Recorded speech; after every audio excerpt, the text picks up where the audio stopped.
أعوذ بالله من الشيطان الرجيم. بسم الله الرحمن الرحيم. أومن كان ميتا فأحييناه وجعلنا له نورا يمشي به في الناس كمن مثله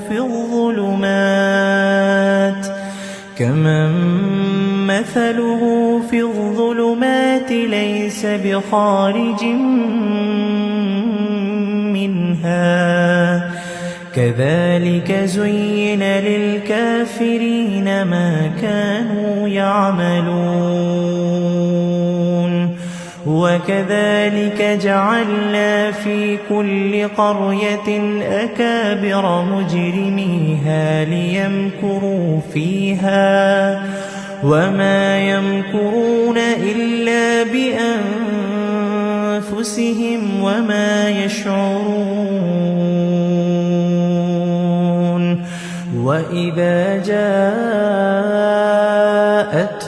آية قالوا لن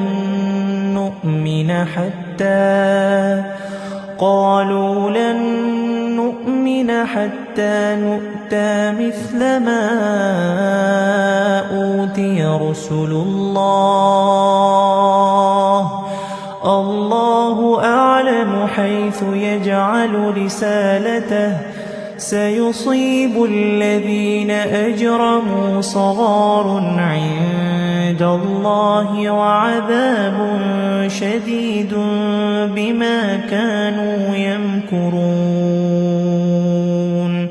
فمن يرد الله أن يهديه يشرح صدره للإسلام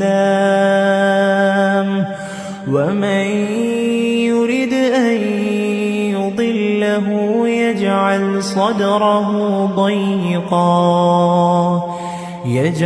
صدره ضيقا حرجا كأنما يصعد في السماء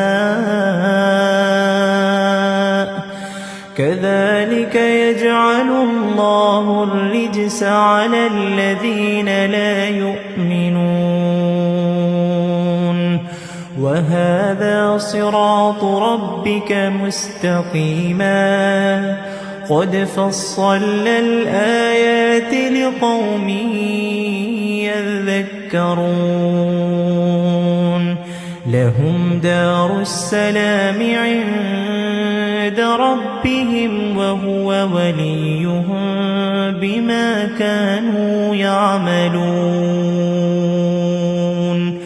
ويوم يحشرهم جميعا يا معشر الجن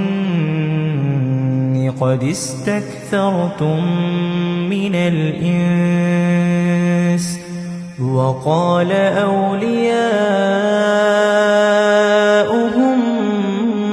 من الإنس ربنا استمتع بعضنا ببعض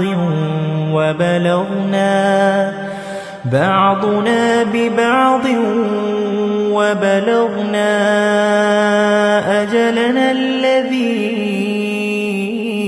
أجلت لنا قال النار مثواكم خالدين فيها إلا ما شاء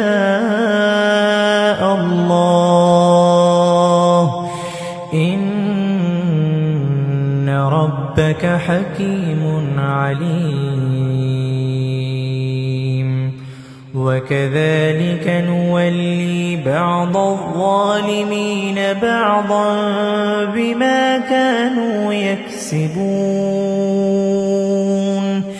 يا معشر الجن والإنس ألم يأتكم رسل منكم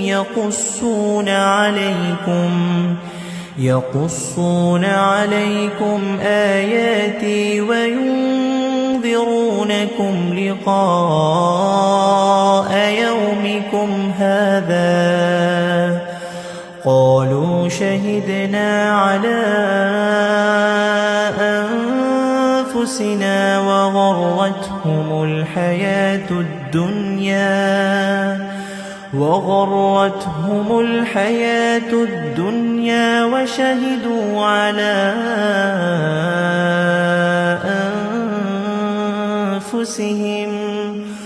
وشهدوا على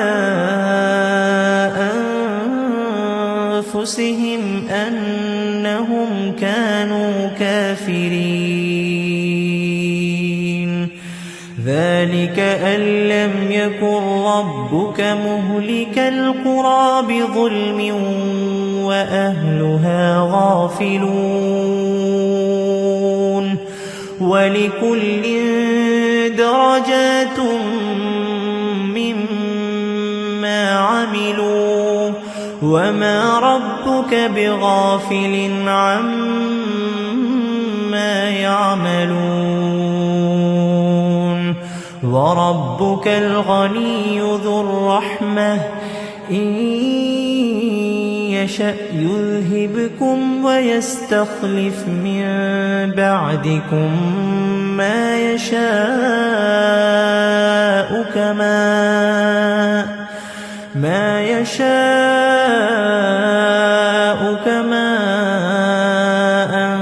أنشأكم من ذرية قوم آخرين إنما توعدون لآت وما أنتم بمعجزين قل يا قوم اعملوا على مكانتكم إني عامل فسوف تعلمون من تكون له عاقبة الدار